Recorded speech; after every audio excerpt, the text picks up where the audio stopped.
శ్రీమాత్రే నమః. శ్రీరామనవమి రోజు గుర్తుపెట్టుకొని ఈ ఆకు తింటే చాలు, దరిద్రం పోతుంది, ఆయుష్ పెరుగుతుంది. ఏప్రిల్ 6వ తారీఖున శ్రీరామనవమి. ఈరోజు ఏం చేసినా చేయకపోయినా ఈ ఆకు తింటే చాలు, 1 గంటలో దరిద్రం పోయి మీకు అదృష్టం పడుతుంది. శ్రీరామనవమి రోజు ఈ ఆకు తినడం వలన మీ ఆయుష్ పెరుగుతుంది. అంతేకాదు, నిరంతరం డబ్బు వస్తూనే ఉంటుంది. అపార కుబేరులుగా మారిపోతారు. శ్రీరామనవమి రోజు ఈ ఆకు తినడం వల్ల మీకు 1000 ఏనుగుల బలం వస్తుంది. రాముల వారి అనుగ్రహం కూడా మీకు కలుగుతుంది. అలాగే ఈ వీడియో చూసే ముందు జై శ్రీరామ్ అని ఒక చిన్న కామెంట్ చేయండి. మీ యొక్క కామెంట్, మీ యొక్క లైక్ మా ఛానల్ ఎదుగుదలకు చాలా సహాయపడుతుంది. శ్రీరామనవమి రోజు ఈ ఆకు తింటే కటిక పేదవాడు కూడా కుబేరుడిగా మారిపోతాడు. మనలో చాలామంది ఆరోగ్యం బాగోలేకపోవటం వల్ల సరిగ్గా పనిపై శ్రద్ధ పెట్టలేకపోతున్నారు అని బాధపడిపోతూ ఉంటారు. ఈ కాలంలో చిన్నవారు పెద్దవారు అని తేడా లేకుండా అందరూ కూడా అనారోగ్య సమస్యలతో బాధపడిపోతున్నారు. వయసులో సంబంధం లేని ఆరోగ్య సమస్యలు వస్తూ ఉన్నాయి. వాటిని అధిగమించడానికి శ్రీరామనవమి రోజున ఈ ఒక్క ఆకు తింటే చాలు. మీ ఇంట్లో ఉన్న రోగాలు, దరిద్రము అంతా కూడా పోతాయి. ఈ ఆకు ఎవరైనా తినవచ్చు. విద్యార్థులు ఈ ఆకు తింటే విద్యలో మంచి పురోగతి సాధిస్తారు. ఉద్యోగస్తులు ఈ ఆకు తింటే పదోన్నతి పొందుతారు. మంచి ఆలోచనలు చేసి ఉద్యోగ రంగంలో ముందుకు వెళతారు. వ్యాపారస్తులు ఈ ఆకు తింటే మంచి లాభాలు కలుగుతాయి.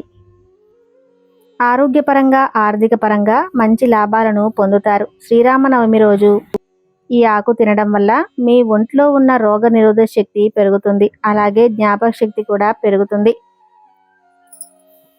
మంచి తెలివితేటలను పొందుతారు. ఈ ఆకు మీ జీవితాన్ని మారుస్తుంది. మీ దశ మారిపోతుంది. మరి శ్రీరామనవమి రోజు తినవలసినటువంటి ఆకు ఏమిటో ఇప్పుడు మనం ఈ వీడియోలో వివరంగా తెలుసుకుందాం.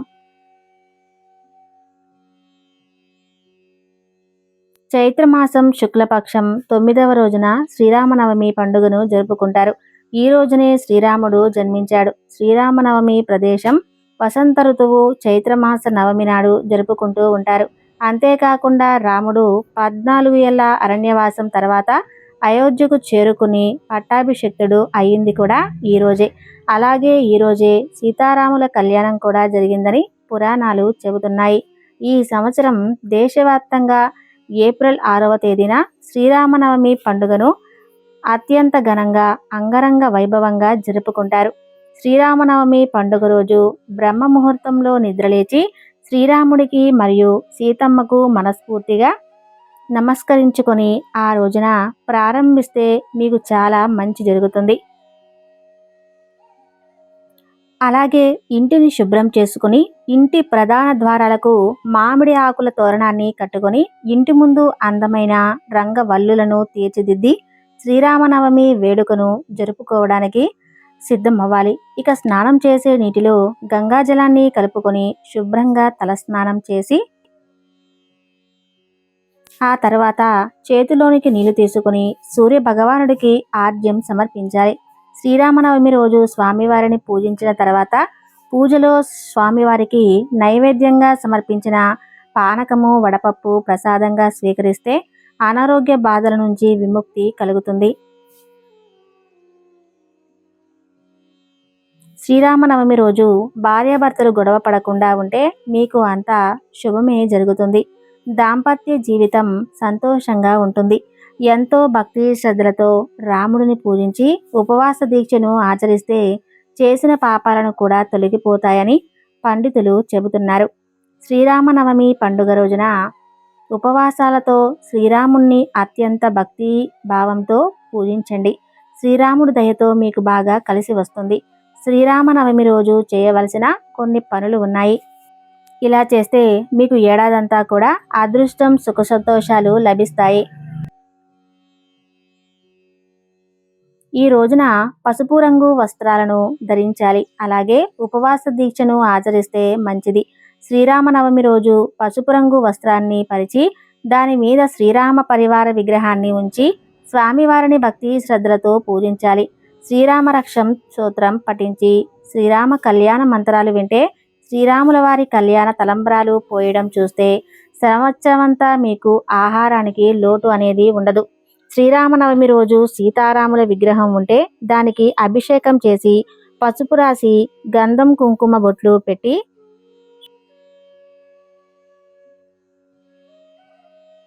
ఎర్రటి పూలు, సన్నజాజి, తామర పూలతో పూజ చేయాలి. విగ్రహం లేనివారు సీతారాముల ఫోటోకు గంధం కుంకుమ బొట్లు పెట్టి తాజా పుష్పాలతో పూజించాలి. ఆ తర్వాత ఇత్తడి లేదా వెండి కుందుల్లో లేదా మట్టి ప్రమిదల్లో 2 ఒత్తులు వేసి నెయ్యితో దీపం వెలిగించాలి. ఇలా చేసినా కూడా సీతారాముల అనుగ్రహం అలాగే లక్ష్మీదేవి అనుగ్రహం మీకు లభిస్తుంది. శ్రీరాముడికి పూజ చేసే సమయంలో వెండి కాయిన్ లేదా రాగి నాణాన్ని ఉంచాలి. ఇది ఏమీ లేని వారు ₹1 బిళ్ళను అయినా సరే తీసుకొని అభిషేకం చేస్తే మీకు అదృష్టం కలిసి వస్తుంది. పూజ అనంతరం వీటిని బీరువాలో పెట్టుకోవాలి. ఇలా చేస్తే మీకు ఏడాదంతా కూడా బాగా కలిసి వస్తుంది. ఈ రోజున ఉపవాసం ఉండటం శుభప్రదంగా భావిస్తారు. అంతేకాదు సంతోషము, శ్రేయస్సు కలుగుతాయి. చేసిన పాపాలన్నీ కూడా నశించిపోతాయి. అయోధ్యలోని సరయూ నదిలో పుణ్యస్నానాలు చేయటం వల్ల గత జన్మ పాపాలు కూడా తొలగిపోతాయని వేద పండితులు చెబుతున్నారు. శ్రీరామనవమి రోజున రామకీర్తనలు, భజనలు, స్తోత్రాలు పఠించడం వల్ల ఆనందము, శ్రేయస్సు లభిస్తాయి. రామభక్తి ఎంత ఎక్కువైతే అంత ఎక్కువ ప్రయోజనాలు కలుగుతాయని పండితులు చెబుతున్నారు. ఈరోజు హనుమాన్ చాలీసా పఠించడం, నిరుపేదలకు ఉన్నంతలో దానం చేయటం చాలా మంచిది. దశమి తిథి వరకు 9 రోజుల పాటు అఖండ దీపం వెలిగించాలి.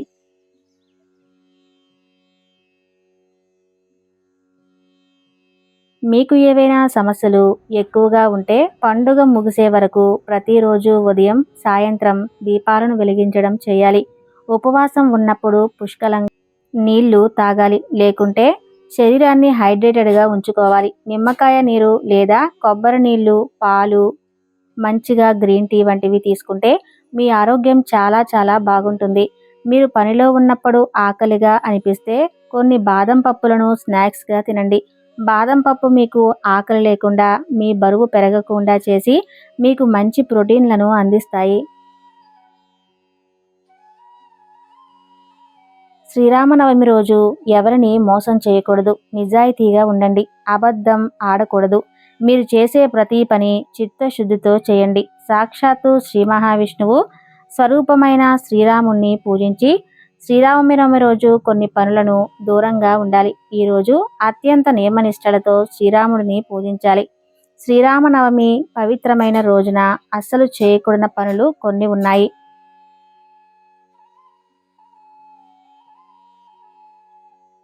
అవేంటంటే ఈ రోజున మాంసాహారం, ఆల్కహాల్ అస్సలు తీసుకోకూడదు.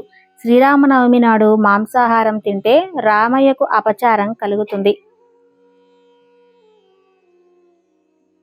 ఫలితంగా మీరు ఆర్థిక ఇబ్బందులు ఎదుర్కోవలసి వస్తుంది. అలాగే ఉల్లిపాయలు, వెల్లుల్లి కూడా కూరల్లో వేయకూడదు. నవరాత్రుల సమయంలో జుట్టు కత్తిరించడం లేదా షేవింగ్ చేయించడం, గోర్లు కత్తిరించడం వంటి పనులు అస్సలు మంచిది కాదు. శ్రీరామనవమి నాడు ఎవరు వివాదాల జోలికి, వాదనల జోలికి పోకూడదు. ఎవరితోనూ గొడవలకు దిగకూడదు. హింస చేయరాదు. ముఖ్యంగా భార్యాభర్తలు అస్సలు గొడవ పడకూడదు. ఇతరుల వ్యవహారాలలో, వివాదాలలో తలదూరిస్తే రామయ్యకు ఆగ్రహం వస్తుంది.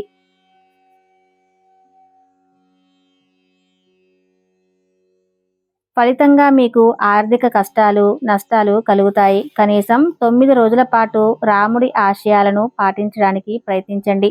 ఇతరులను విమర్శించడం లేదా వారి గురించి చెడుగా మాట్లాడటం మానుకోండి. కష్టాల్లో ఉన్నవారి పట్ల దయతో ఉండండి.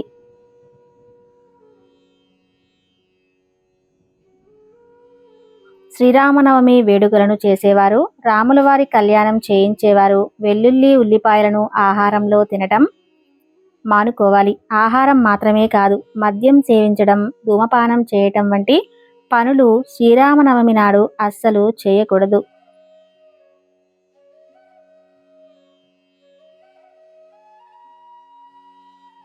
ప్రాముఖ్యత ఇచ్చిన మాటకు కట్టుబడి ఉండటం, ధర్మాన్ని పాటించడం, ఏకపత్ని వ్రతుడిగా ఉండడం, ఎల్లప్పుడూ సత్యం మాట్లాడడం, మంచి ప్రవర్తన, సద్గుణాలను చిహ్నం ఈరోజు నవమి.